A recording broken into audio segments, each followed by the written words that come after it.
Good evening. The important thing is I made it. So on the way, we are worried that maybe we'll be terribly late, but at least not too late. We'll get here. So I'm delighted, and I get very jealous when I come in front of young people. I get jealous because you're so lucky. You're lucky because you're born a few years back. Unlike us, in the prehistoric days, we were. I think the reason that I'm jealous, I see how powerful you are, the young people of this time. And I tell young people today are the most powerful generation in the entire human history.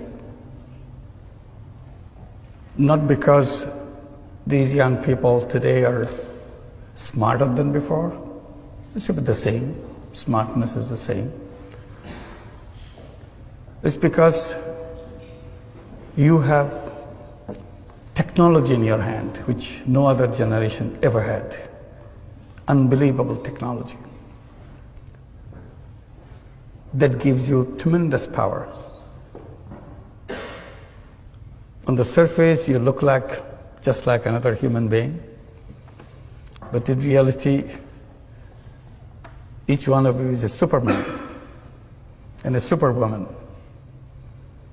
because of the power you get from the technology. So technology is an issue for me, excites me completely.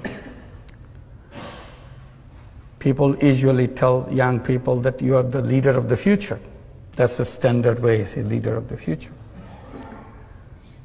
I try to repeat and emphasize that no, that's not true. Because you are leader already. So you don't have to wait for the future to become leader. A 15-year-old today is more powerful than probably 30-year, 35-year-old of other generations. So what do you do with that power? That's the issue I raise. Because if you're not using that power, that will be wasted. So first to feel that you have that power, the amazing power that no other generation in history ever had, and decide how you're going to make use of it. My story begins not about power. My story begins with frustrations. I was born in a country where in each direction you see it's a lot of frustrations, a lot of disappointments, a lot of things you wish didn't happen the way it happens. And out of this frustration you feel you're a totally useless person, you cannot do anything. You have nothing that you can make a change, make a difference. The country went through famine. When I was teaching economics in the university right next door, people were suffering of hunger, 1974. So I felt all the theory that I teach is useless stuff, has nothing to do with people's life. And I felt totally useless as a human being. I cannot be of some use to somebody. So that's what I was trying to do, getting into the village next door to the university campus to see if I have any use for anybody else. And then I did tiny little things to find my worth, that yes, I have some meaning in my life. And I did things which I knew nothing about. When you're desperate, out of desperation you do things which you never thought about. So I'm sure you have been told how to plan things, how to set things, everything very clearly. But that's not what I did. I jumped at things without knowing anything about it because I just couldn't wait. And you heard about microcredit, which goes with me. People remember how it started with me. It was not a pre-planned thing. Simply, situation is so bad, you have to do something. And that situation is about loan sharking in the village, which is just next to the university campus. And it's so ugly, you feel so terrible that human being can be so heartless, so cruel to each other, giving tiny loans and take control of the full life of those people, turn into slaves because somebody gave you some loan, so he has the right to turn you into slaves. So you see it very clearly. It's not reading in the books. Just be there. You see the person who lends, you see the person who borrowed, and you feel totally important. You don't know what to do. Suddenly it came to my mind, I can do something.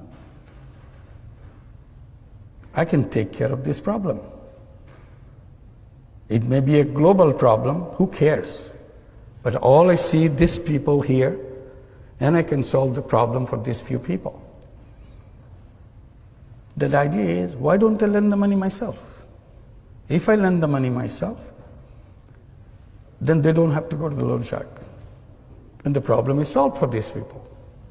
And that's exactly what I did. I started lending money from out of my pocket. It's not a planned thing, calculated thing. And that's the beginning of the whole story of lending money. Then the battle became with the banks. They will not open their door because I ran out of my money because it became so popular. Everybody wanted to borrow money. Who doesn't? And in the process, I exhausted all my money. So I thought, why don't I go to the bank and let them do this? They refused. So my struggle began to convince banks, which I never could. Now it's about 38 years after I first began. I still couldn't convince the bankers. So now I look at the whole system, what we call economic structures, conceptual framework, and all that. And I feel how wrong they are. And that's again my complaint. We read about it, we study it, we take it so seriously. But I feel it's designed in such a wrong way. Because you look at the theoretical framework of the capitalist system, you immediately find out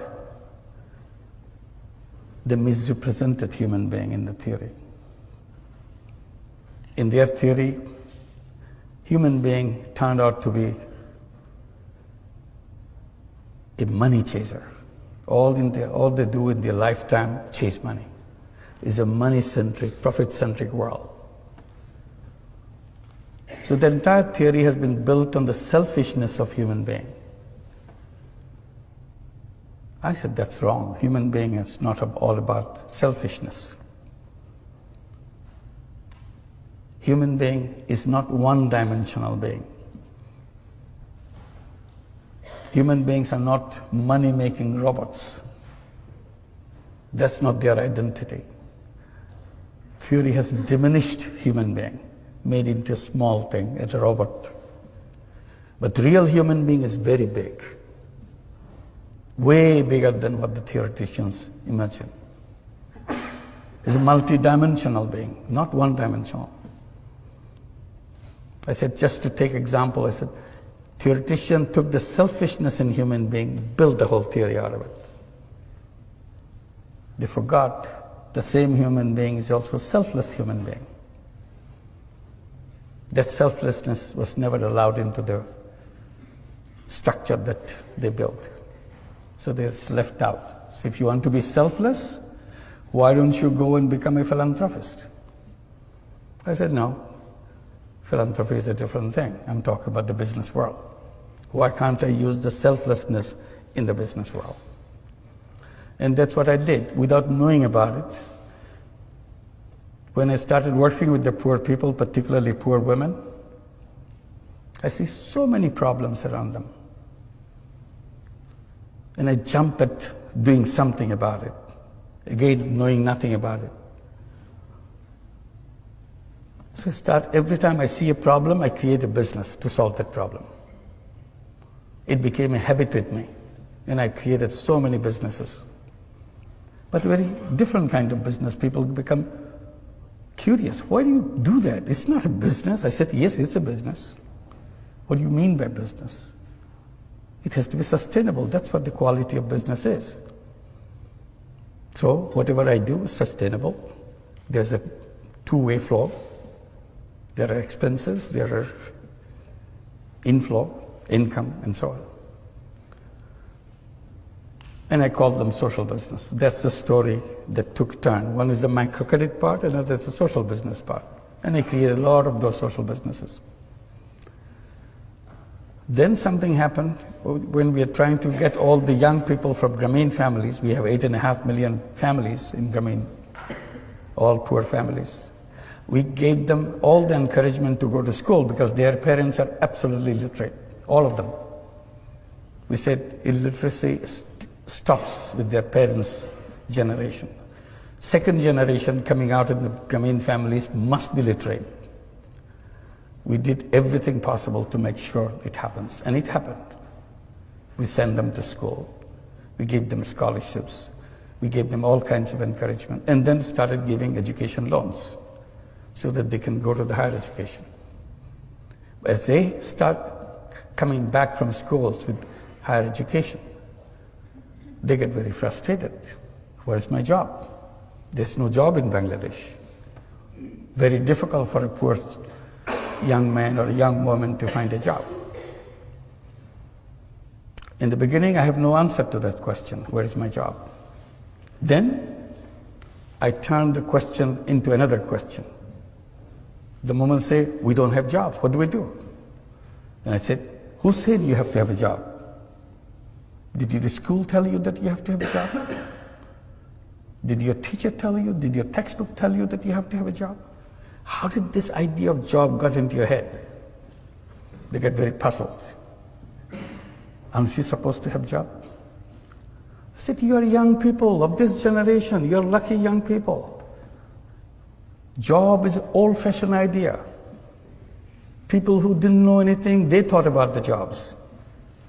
The real human beings don't run after jobs because it's an artificial thing. Job is an artificial thing. Real human being is a go-getter.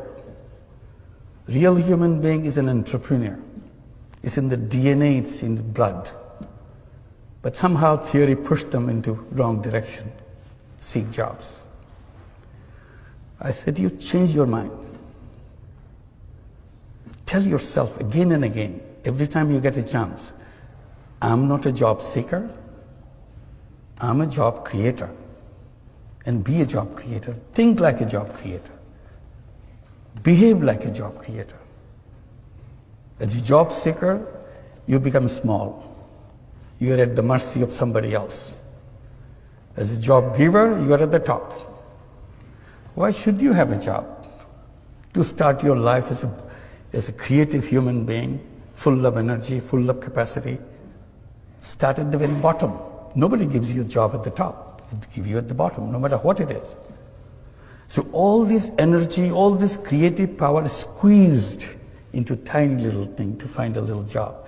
Do the routine things. That's not the destiny of a young man, young woman. Young man and young woman should start at the top and use all the creative capacity and change the world. They get very puzzled. I don't have a job, he's making joke with me. So I said, it's not a problem. Look at your mother. 20 years back, 25 years back, even 30 years back, she took a loan from Grameen Bank, $30, $25. She was shaking like this. Couldn't believe that anybody could trust her with such an enormous amount of money. That's her life. She dared to take this money in her hand and start a business, raising chicken, raising vegetables, sewing clothes, whatever. That's what the 8.5 million women do in Grameen Bank and all the microcredit elsewhere. I said, what good is your education if you're not braver than your illiterate mother? She did it. Along the way you were born, she sent you to school, and you have all this education, and she's been doing it all the time in front of your eyes. You never noticed it.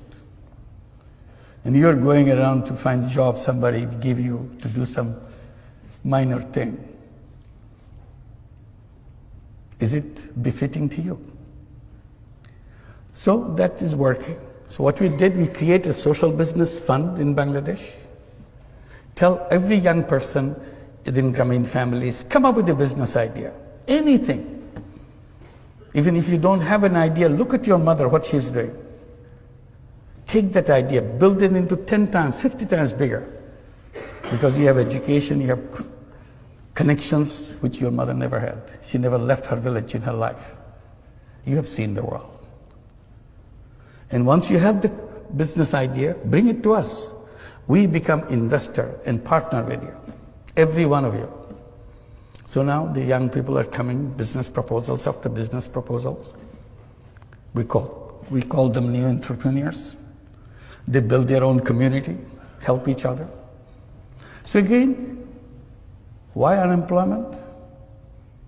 Because it's our thought, not because of our ability. We are able people. An unemployed young person, think about an unemployed young person. Is something wrong with him? Is something wrong with her? No. He's a very creative person, dedicated, energetic person. Who makes him or her unutilized? The system that we build, our thinking process has made them. An unnoticed chain has bound him around and say, you are trashed, you are no good. Why am I not good? You have never tried me. I have no room for you. Who are you to provide room for me? I create my room. I create my own space in this planet. But we don't do that. We tell somehow we have to have a job. So the natural choice for every young person, every human being, would be to an entrepreneur. If somehow I'm not getting an opportunity for becoming an entrepreneur, for a while I can work for somebody, for a while. Because ultimately that's what I should be my own, and create the world for my own way. So my story is about this, about microcredit, which is not about just lending money. It's unleashing the capacity that every human being has. And the system denied them that right. Like banking system is close to more than half the population of the entire world. It works only for the rich. If you notice, most of the institutions that we build are designed to work for the rich. And then we blame the poor for being poor. I said poor are poor not because of anything wrong with them. You simply denied them the doors to open. I give the example of bonsai, little tree. I tell that, look at the bonsai. You take the best seed in the world, put it in a flower pot, and give all your love to it, let it grow. It grows only this big. And you ask the question, is something wrong with the seed? No, nothing wrong with the seed. Then why is it so tiny? Because we didn't give them the space to grow. There is no base on which to grow. I said, poor people are bonsai people. There's nothing wrong with their seed. Simply, we didn't create a society to give them the base on which to grow. And then we blame them for being so tiny, so poor. So natural human being has no reason to be poor person. Natural human being has no reason to be an unemployed person. We made it happen for them. That's my complaint. I bring it to you. As a new, powerful young people, you'll create a world where the word poor will not be necessary. And I keep saying that poverty should be in the museum, not in human society. In the museum to show our stupidity, how we punished human beings for no fault of their own. And you'll create a society where there will be no unemployment. The word unemployment will not be understood. People will not understand, what does it mean, unemployed? Why should anybody be unemployed?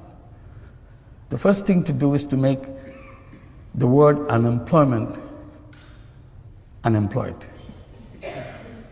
And that's the beginning. Thank you very much.